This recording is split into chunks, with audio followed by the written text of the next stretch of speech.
Europe 1, il est pratiquement 6h54. La question santé avec vous, Maxime Switek. La question santé avec Jean-François Lemoine, comme tous les matins sur Europe 1. Jean-François, ce matin, on va donc parler du gigantisme que vous appelez le... L'acromégalie. L'acromégalie, on s'en aperçoit comment ? Un matin, vous constatez que vous avez de la peine à rentrer dans vos chaussures, pourtant vos pieds sont pas enflés. C'est la situation d'ailleurs, vous allez me dire, qui arrive lors d'un voyage en avion ou une station trop longtemps à debout prolongée.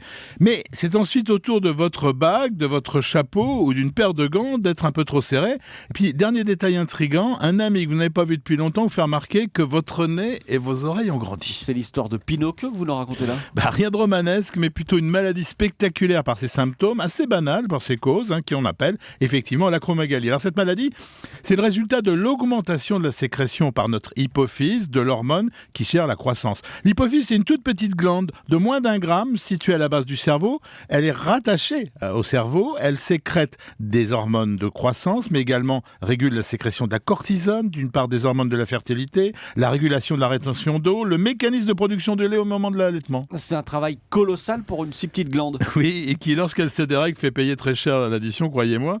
Alors, la curiosité, c'est que ça peut survenir à n'importe quel âge. Chez l'enfant, la taille va être la première manifestation. Autrefois, celui qui en souffrait se transformait inéluctablement en géant.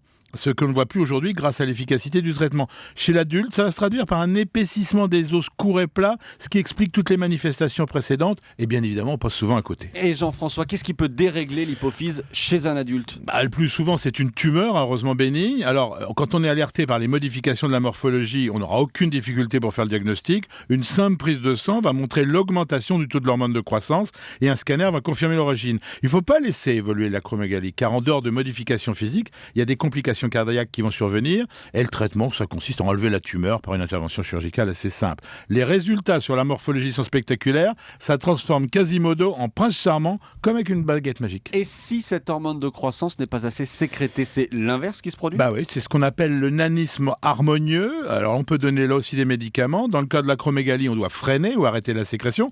Dans le cas du nanisme, on prescrit avec justesse l'hormone de croissance, mais vous devez vous souvenir certainement du scandale de l'hormone de croissance.